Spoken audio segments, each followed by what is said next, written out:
The modern world moves at a relentless pace. We learn faster work, faster, and compare ourselves faster than ever before. Everything is measured by visible outcomes, achievements, speed numbers, and our position relative to others. In an environment like this, being good slowly comes to mean being better than someone else, and excellence turns into a race with no finish line. But if that were truly the path to mastery, a quiet question begins to surface. Why are there so many people who are hardworking, disciplined, and endlessly persistent, yet after years of effort still remain average? It is not because they lack effort. It is not because they lack intelligence. So what exactly are we misunderstanding? In feudal Japan, there lived a swordsman named Miyamoto Musashi, a man who won more than 60 duels without a single defeat. When asked about his secret, he did not speak of his opponents, nor did he mention victory. He said he did only one thing: he repeated his technique every single day with absolute focus. Musashi did not wake up thinking about being better than someone else. He woke up asking a far simpler question: is my movement more precise today than it was yesterday? This difference may seem subtle, but it marks the boundary between two ways of living. Modern people measure progress by final outcomes, winning or losing, fast or slow, recognized or forgotten. The samurai saw it differently. They measured progress by the precision of their actions in each moment. A correct sword strike does not require an audience. A serious training session does not need recognition. Its value exists in the accuracy itself. When you focus only on results, you are constantly pulled out of the present. You begin to compare, to doubt, and to reshape yourself based on what others can see. But when you focus on action, you enter a different space altogether. In that space, there is only you, the work in front of you, and the honesty you bring to each small step. This is the starting point of the samurai path. Mastery is not about surpassing others. Mastery is the ability to continue even when no one is watching, when there is no praise, and when there is no clear sign of where the road will lead. It does not begin with grand ambition, but with a quiet commitment. Each day, my actions will be more precise than they were yesterday. Once you understand that mastery is not about defeating others, a natural question arises: what then do samurai actually train every day? Their answer often sounds so simple that it feels almost disappointing. They call it Kihon, the basic techniques, the foundational movements, the very things beginners are usually eager to rush past. In the world of the samurai, there is no concept of having moved beyond the basics. A swordsman may have trained for 30 years and survived countless life and death encounters, yet every practice session still begins with the first movements, not because he lacks knowledge, but because he understands that the foundation is not something you complete and leave behind. The foundation is something you must continuously deepen, refine, and purify over time. This stands in direct opposition to the modern mindset. We dislike simplicity because it does not feel like progress. We grow bored with repetition because it does not create an impression. Instead, we are drawn to complex techniques, methods that sound intelligent, and new concepts that make us feel like we are leveling up. Yet more often than not, that very attraction pulls us away from the true path to mastery. Modern neuroscience helps clarify what the samurai understood centuries ago. Skill does not exist as an abstract idea. It exists in your nervous system. Every time you repeat an action, your brain strengthens a neural connection. Basic actions, when trained deeply enough, become highways in the brain. They allow you to act quickly, precisely, and with little conscious thought. Advanced techniques, by contrast, are like side roads. They're only truly useful when they connect to a solid underlying system. Without a strong highway beneath them, you are forced to constantly calculate as you act. And when the brain must calculate, it slows down, becomes tense, and makes more mistakes. This is why many people practice for years and still feel clumsy. Not because they lack talent, but because their foundation was never automated. Those who label themselves as untalented are often people who must think through actions that should feel natural. Each attempt drains their willpower. Each practice session feels exhausting. Eventually, they conclude that the skill is not for them. Samurai do not reach that conclusion. They return to Kihon. They train until the body moves before the mind does. So ask yourself honestly, in the skill you are pursuing, can you perform the most basic elements without thinking? Or are you covering an unstable foundation with techniques that merely look advanced? The samurai path does not ask you to learn more and more. It asks you to return and dig deeper into what you believe you already know. You do not need more techniques. You need the patience to turn the fundamentals into instinct. When the foundation has been trained deeply enough, another danger begins to appear. It is not loud or dramatic, yet it quietly destroys excellence for countless people. The samurai named the opposite of that danger with a single word, Zanshin. In sword practice, Zanshin means the remaining mind or lingering awareness. A strike does not truly end the moment the blade reaches its target. The samurai maintains complete alertness, body and mind, still ready. Only when everything has returned to stability, when no opening remains, is the action considered complete. To relax too early is to invite error. Modern life runs in the opposite direction. We work to about 90%, then rush to the next thing. An email gets sent without reading it one more time. A project is submitted when it is basically done. A study session ends without a moment to review what was actually understood.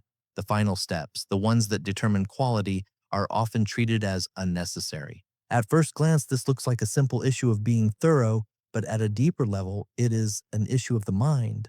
Psychology shows that the brain learns from repeated behavior, not from intention.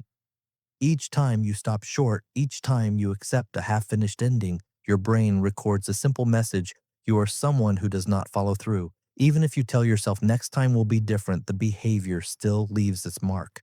Over time, the habit of not finishing erodes something essential: your trust in yourself. And when that trust weakens, you begin to feel unmotivated. But this is a subtle illusion. The real problem is not that you lack motivation. The problem is that your brain no longer believes your effort will lead to a complete result. And when it no longer believes, it stops supplying energy. The samurai understood this, which is why they treated Zanshin as an inner discipline.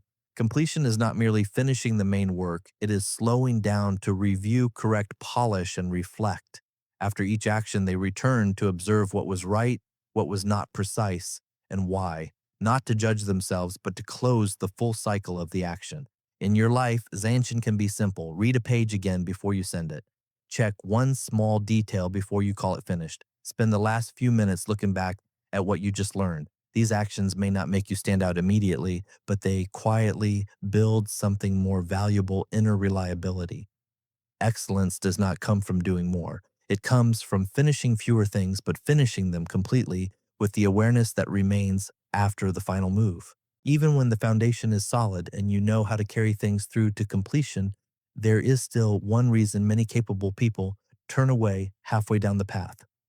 They do not stop because they lack skill, and they do not stop because they lack discipline. They stop for something more subtle. They begin to believe every thought that passes through their mind. The samurai called the opposite of this state Fudoshin, an immovable mind. Fudoshin is often misunderstood as emotional numbness. But samurai were not cold machines, and they still felt fear when facing danger. They still experienced doubt when the road ahead was unclear. The difference was that they did not allow those emotions to give orders. Fear was acknowledged, but it was not given authority. Doubt was observed, but it was not allowed to stop forward movement. To understand why this matters, we must look at how the brain works. The human survival brain is designed to avoid risk, not to pursue mastery. It hates losing because loss once meant danger. It hates being slow because slowness could mean being left behind. And it hates being judged because judgment was once a threat to the safety of the entire tribe. When you pursue mastery, you constantly activate these ancient fears. The problem is that the survival brain cannot distinguish real danger from temporary discomfort. When you feel discouraged, you quickly conclude that you are on the wrong path. When you feel tired, it whispers that your passion is gone. When you see others moving faster, it creates a sense of inferiority and urges you to change direction to escape that feeling. But these conclusions are false. Discouragement does not mean you are lost. Fatigue does not mean your passion is dead. They are signals that you are inside a zone of growth. The samurai understood that emotions often lie when the road becomes long. That is why they did not wait for emotions to agree before acting. They acted first and allowed emotions to adjust afterward. This was not force, but a different order of operation. As action repeats, the brain slowly learns that discomfort does not destroy you. And each time you continue despite resistance, Fudoshin becomes a little stronger. In practice, training in Fudoshin does not require elaborate rituals. When you are criticized instead of reacting or withdrawing, you filter out what is useful and continue. When you see others progressing faster, you do not rush to compare you. Observe their method. When the urge to quit appears, you do not argue with it. You simply take the next step you already committed to. Over time, a quiet transformation takes place. You begin to realize that you are not your passing thoughts and you are not your temporary emotions. You are the one who can choose action despite them. That is Fudoshin. Those who lack Fudoshin are not weak. They have simply not yet learned how to distinguish the voice of the path from the noise of their own mind. When the three principles come into clear focus, the final picture begins to emerge. Mastery was never a battle against other people. It is a battle with time.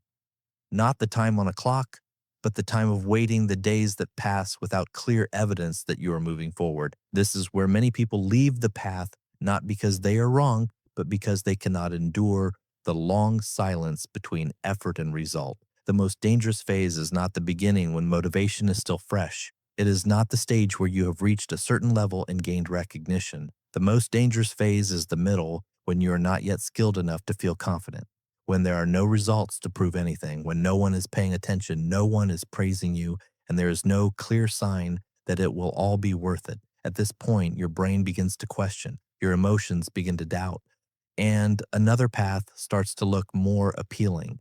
The samurai understood this clearly. That is why they did not train to be seen. They trained in silence. No audience, no early rewards, no validation. Each day that passed, they asked only one question: did I maintain my own standard today? That silence turned time into an ally rather than an enemy. Looking back, you begin to see that the three principles do not stand alone. They weave together into a single path. Kihon keeps you from drifting when things become complex by returning you to the foundation.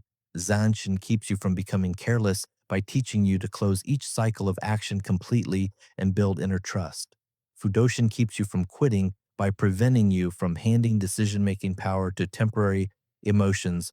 The samurai path does not promise constant excitement. It promises a slow but durable transformation. Over time, you do not simply become better at what you do. You become the kind of person who can continue regardless of circumstances. And at the end of this path, there is no loud applause. There is only a quiet vow repeated each day through action. I do not seek inspiration. I become the person who does not need inspiration to continue.